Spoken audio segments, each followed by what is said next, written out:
Hi guys, welcome back to the channel, and in today's video we are going to talk about which investments give you the best reward to risk ratio. But before we dive in, please do me a favor, hit that like button, subscribe, click on the bell, click on all so that you don't miss anything, leave me a comment or share with your friends if you think this is useful. Now without further ado, let's dive straight into the content. Alright guys, and number one on the list is savings. Everyone needs to have them. I always advise at least keep 3 to 6 months as an emergency fund on your bank account. So if something happens that you can at least live off the savings for 3 to 6 months. Savings, kind of safe because it's most likely that they're still there tomorrow on your bank account. Of course, the interest rate nowadays is super low. I think I get like 0.01% on my savings, which is absolutely nothing. Yes, there's also inflation, so at the end of the year, you're kind of losing a little bit of money, but I still think you should absolutely have those savings, have that emergency fund. So yeah, it is safe. Nowadays, you lose a little bit of money in, let's say, quote unquote, normal market conditions. You would make a little bit of money if the inflation is lower than the interest rate. But in this case, yeah, it's different. I will give it a 1 on our risk to reward ratio scale. So yeah, it is absolutely not risky to have a saving except for the inflation rate. But you also not make a lot of money, and therefore, yeah, the risk to reward is super low in this case. Number 2 on the list are bonds. Now, if you don't know what bonds are kind of similar to loans given out by corporations and by countries. So if a government needs to have money to finance all kinds of projects that they're doing, they can raise money by getting taxes, but also by giving out bonds. And usually they say, okay, you give me 100,000 to, let's say, a country, Germany, for instance, and Germany then pays out the 100,000 back plus 1% interest rate or 0.1 or even negative rates. You have those bonds nowadays. So that is a bond, and that is super safe because actually a country always pays back his bonds. If they don't have the money, they just write out new bonds or they just raise the taxes in a country so that they can have enough money to fill up the gap that they have. So bonds is a very safe way. Also here, of course, just like in number 1, if you have a high inflation rate, like we have or like we're gonna get in the next couple of years most likely, then getting 1% or less than 1% on your bonds doesn't make any sense because you're actually just giving those corporations and companies free money because you're losing more money than you're getting. So in my personal opinion, buying bonds nowadays doesn't make a lot of sense if you really want to make a return, but they are safe investments. So far, yes, you also have junk bonds, but let's say you do AAA bonds from big corporate or companies or from steady governments where you always get your money back. It's kind of safe. So risk to reward on the scale, I will give this a 2 out of 10. Number 3 are ETFs. If you've never heard of this, this is an exchange traded fund. Now what an ETF does, ETF is a tracker as I call it. It tracks a certain value of usually a mix of something. So let's say you have an ETF on the S&P 500. That ETF then tracks the value of the S&P 500. So if the S&P 500 goes up 2%, your ETF goes up 2%.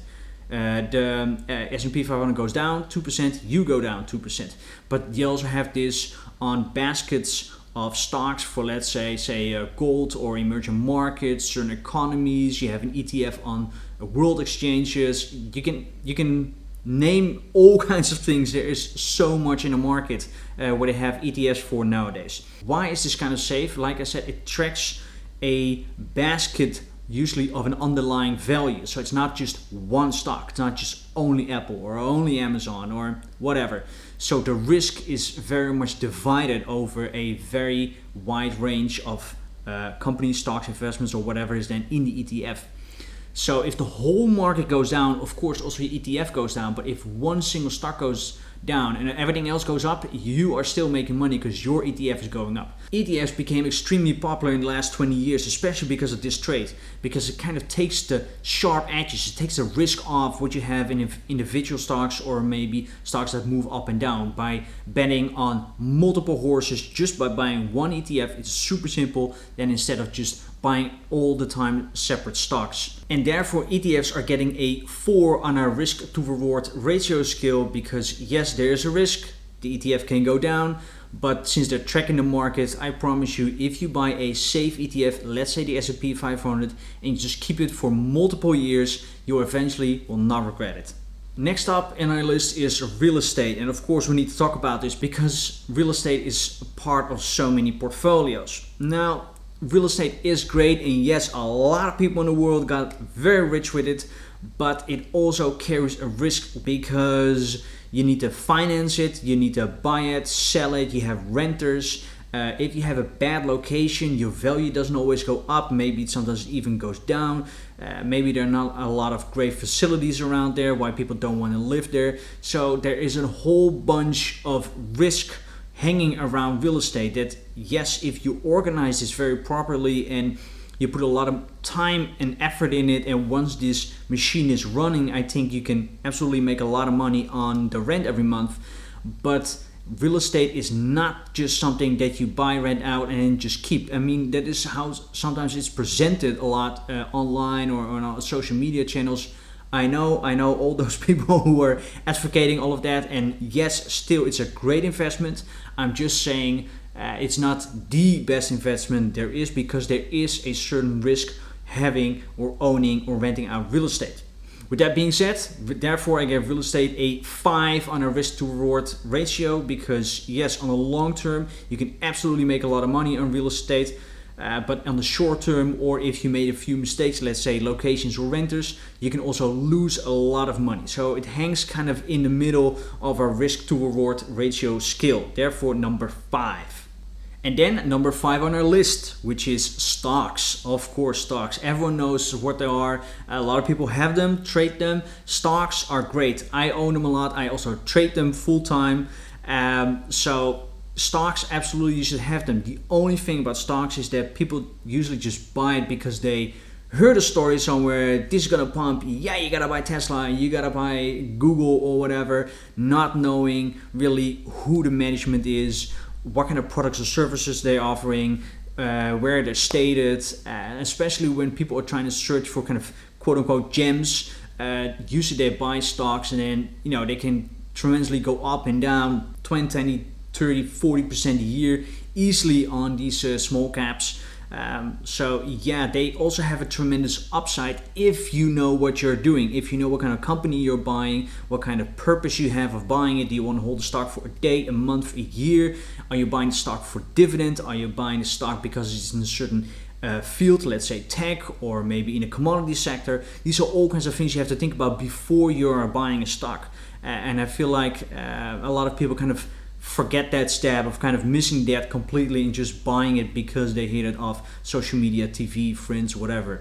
Yeah, stocks can have a tremendous upside, absolutely. I mean, yeah, I just named Tesla. If you just look at the stock of Tesla of the last few years, it just completely skyrocketed. So if you bought that 4, 5, 6 years ago, you made a lot of money. But there are also a lot of examples that I can name you that have done horrible and you lose most of your money.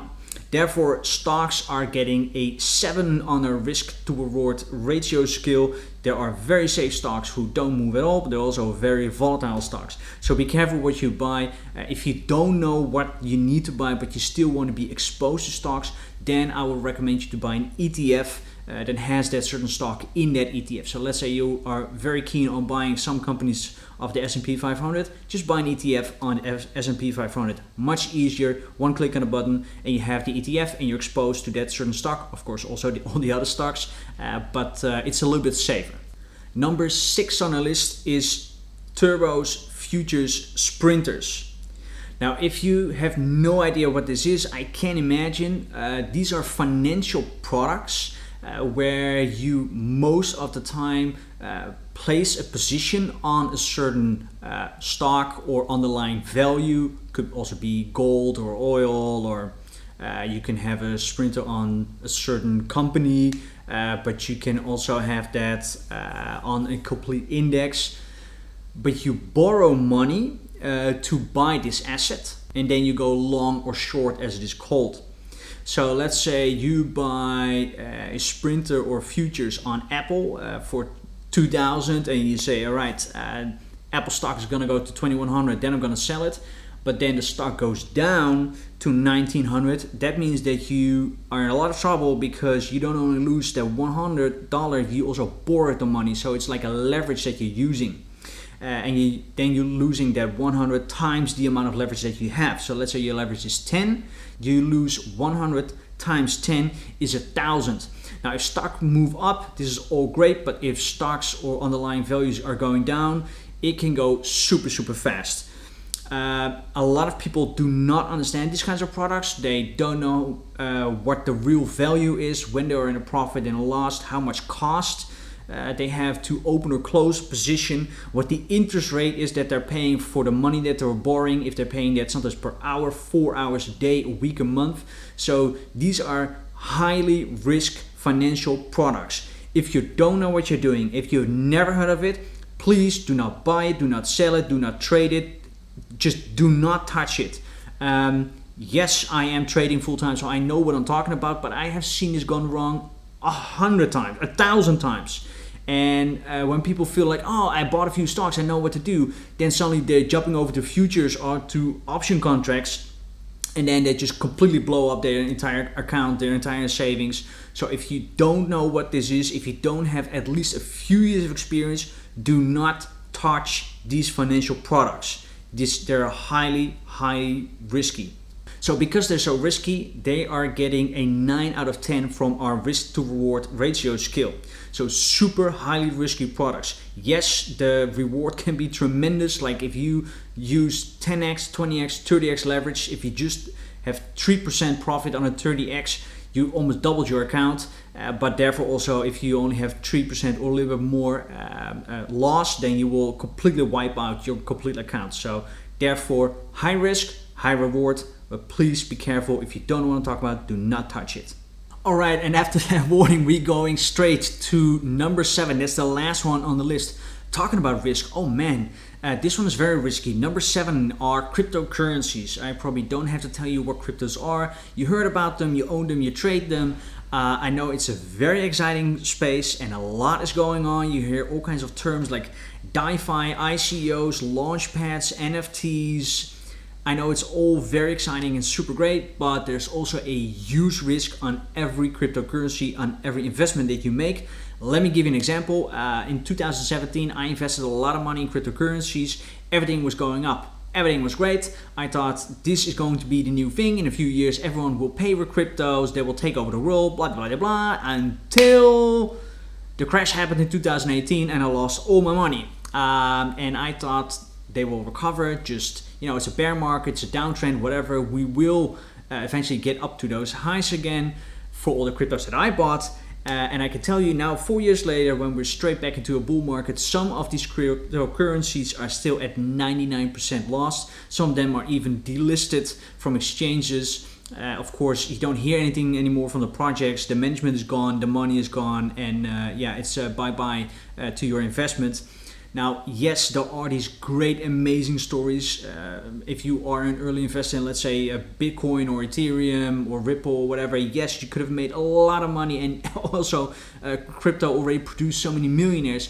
But at the end of the day, most of these cryptocurrencies, they're just projects, they're startups, just a handful of people with an idea.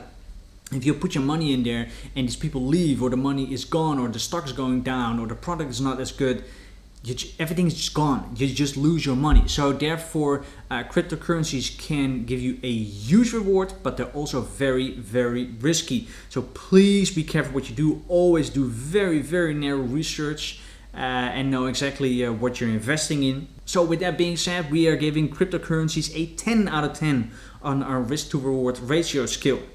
Alright, that was it for today's video. I hope you enjoyed it. If so, please do me a favor. Hit that like button, subscribe, press the bell, press on all, so that you don't miss anything. Leave me a comment. What do you think? Do you think I'm right? Are there maybe asset classes that I'm missing? Are certain stuff more or less risky? Please let me know. I'm very curious. I will take some time to answer as many comments as I can. And if you think this was useful, please share with someone else so that we can spread the knowledge.